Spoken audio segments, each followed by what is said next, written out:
नमस्कार दोस्तों, हमारे YouTube चैनल में आपका स्वागत है। इस वीडियो में हम आर्द्र भूमि क्षेत्र वेटलैंड एरिया उनके बारे में बात करेंगे। हाल ही में 15 अगस्त 2024 को भारत सरकार के द्वारा 3 वेटलैंड एरिया घोषित किए गए हैं। उसके बाद भारत में कुल वेटलैंड एरिया की संख्या 85 हो गई है। उसके पहले 82 थे और 75 से 6 जो हैं 76 थे। 76 से 6 जून 2024 में बढ़ाए गए थे। उसके बाद अगस्त में 3 और नए स्थल शामिल किए गए हैं। तो आर्द्र भूमि क्षेत्र जो है, रामसर सम्मेलन जो 1971 ईरान में हुआ था, उसके बाद से इसे लाया गया था कॉन्सेप्ट। और हाल ही में जो 3 शामिल हुए हैं 15 अगस्त 2024 को, वो कौन से हैं? नजरायण पक्षी अभ्यारण्य तमिलनाडु में, काजूवेली पक्षी अभ्यारण्य ये भी आपके तमिलनाडु में है, और तवा जलाशय आपका ये MP मध्य प्रदेश में है। तो ये 3 शामिल हुए हैं।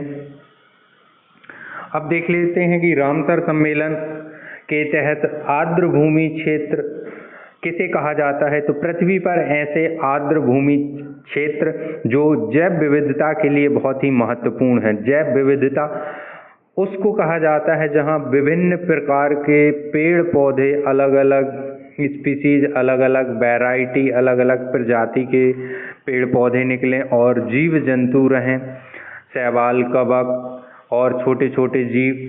तो उस एरिया को एक साथ हम जैव विविधता कहते हैं, जहाँ जीवों में या जैव में डाइवर्सिटी और अन्य विविधता पाई जाती है।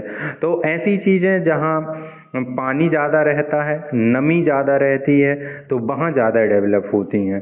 तो ज़्यादातर आप देखेंगे जो झीलें हैं या झीलों के किनारे, नदियों के किनारे, तालाबों के किनारे, इन क्षेत्रों में आर्द्र भूमि क्षेत्र आपको सर्वाधिक मिलेंगे। बट ऐसा नहीं है कि सिर्फ झीलों में ही बने। जो क्षेत्र नमी के कांटेक्ट में रहता है वो किसी भी प्रकार से हो, उन क्षेत्रों में भी ये आर्द्र भूमि क्षेत्र बनाए गए हैं। जैसे आप देखें कि कम से कम 8 महीने नमी की कांटेक्ट में वो क्षेत्र रहना चाहिए, 4 महीने ड्राई रह सकता है। तो इन क्षेत्रों को भी भारत में आर्द्र भूमि क्षेत्र घोषित किया गया है। तो रामसर सम्मेलन के अकॉर्डिंग पृथ्वी पर ऐसे आर्द्र भूमि क्षेत्र जो जैव विविधता के लिए जाने जाते हैं, उन महत्वपूर्ण स्थलों को रामसर संधि के तहत रामसर स्थल के रूप में सूचित लिस्टेड किया जाता है। क्यों? ताकि उनका संरक्षण किया जा सके, उनको कंजर्व रख रखाव, उनका मेंटेनेंस, उनका देख रेख, ये सारी चीज़ें की जा सके, ताकि जो मानव से खतरा रहता है बायोडायवर्सिटी, पर्यावरण को, उससे बचाया जा सके। क्योंकि जैसे ही रामसर सम्मेलन या रामसर साइट्स में शामिल हो जाता है वो प्लेस, तो थोड़ा सा हाईलाइट हो जाता है, सरकार भी उस पर ध्यान देने लगती है। तो जो ह्यूमन एक्टिविटी होती हैं वो काफ़ी हद तक कंट्रोल और बैन कर दी जाती हैं। तो इसलिए जो है रामसर सम्मेलन बहुत ही महत्वपूर्ण है और उसकी साइट्स बहुत ही महत्वपूर्ण हैं। तो भारत में हाल ही में कितनी हो गई हैं? 85 हो गई हैं।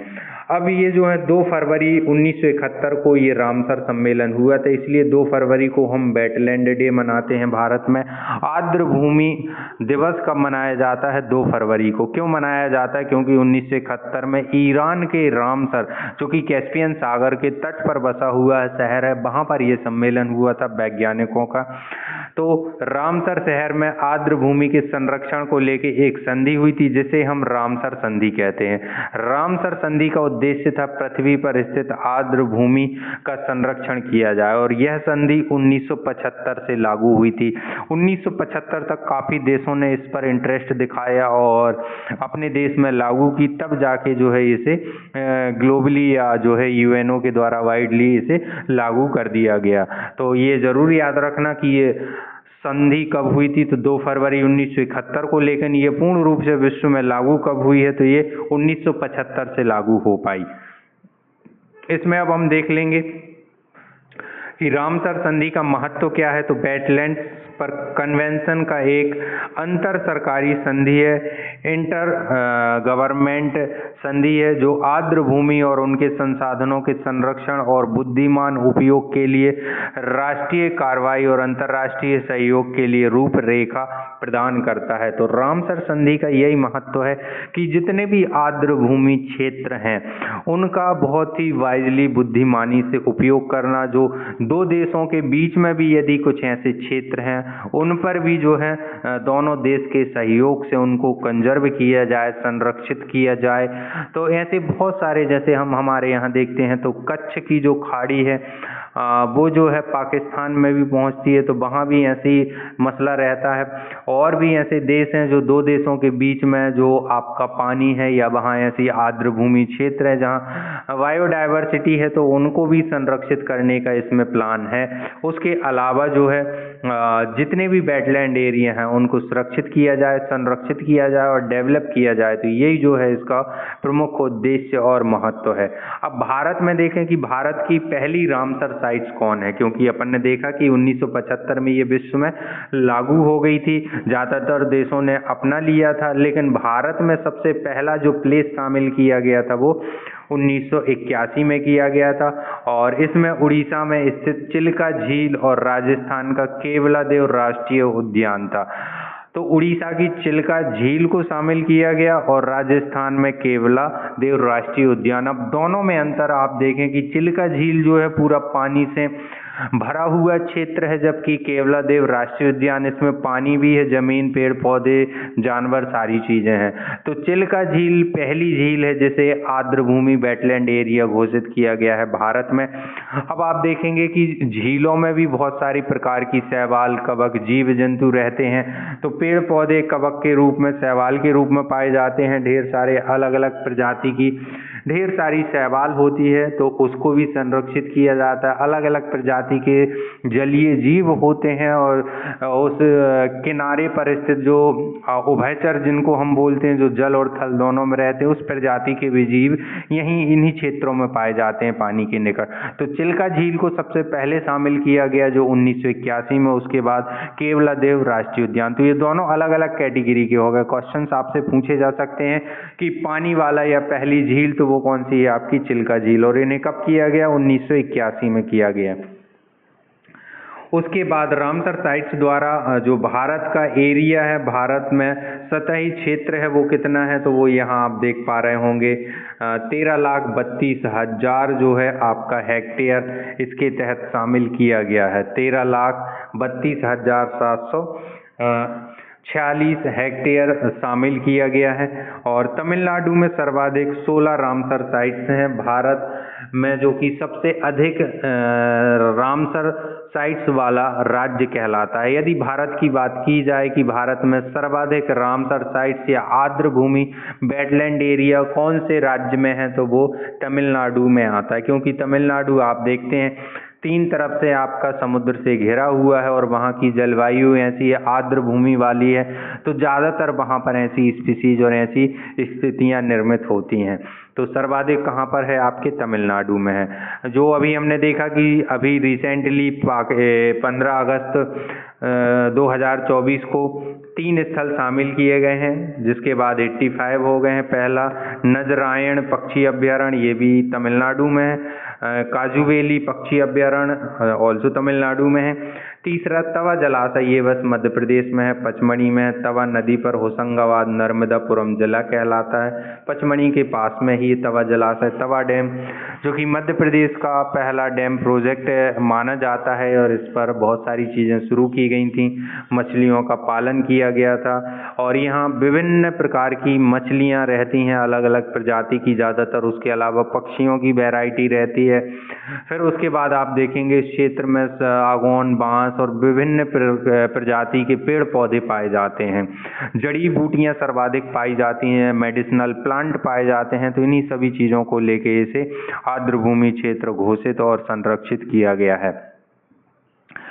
अब देख लेते हैं भारत में जो 82 वेटलैंड एरिया है, वेटलैंड आर्द्रभूमि क्षेत्र हैं, कहाँ कितने हैं, वो 3 और आप इस ऐड कर दें तो टोटल 85 हो जाएंगे। यहाँ 82 हैं।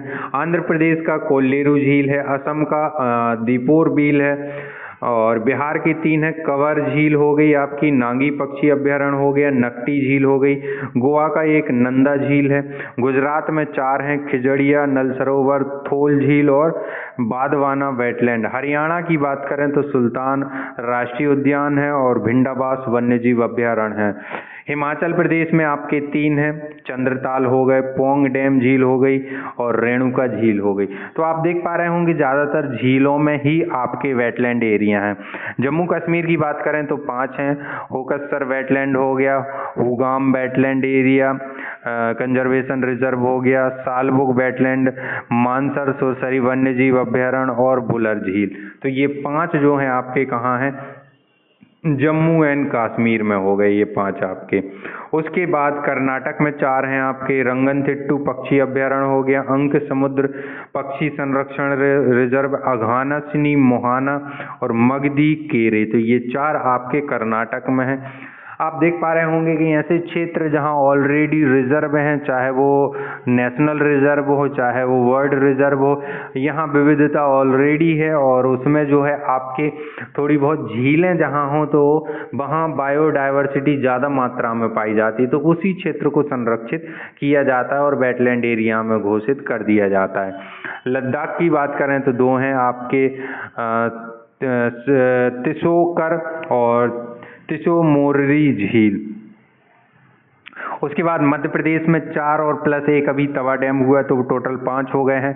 वेटलैंड आपका भोज ताल जो भोपाल में है, सांख्या सागर शिवपुरी में है, शिवपुर आपका इंदौर में है, यशवंत सागर आप देखेंगे यशवंत सागर भी इंदौर में है। तो ये आपके 4 और 5वां जो है तवा डैम तवा झील जो कि आपके होशंगाबाद नर्मदापुरम में, तो ये टोटल 5 हो गए। महाराष्ट्र में आपके 3 हैं, लोनार झील हो गई, नंदू मदमेश्वर हो गया, थाने क्रीक हो गया। तो ये महाराष्ट्र में 3, मणिपुर में लोकटक झील हो गई, मिजोरम में पाला वेटलैंड हो गया।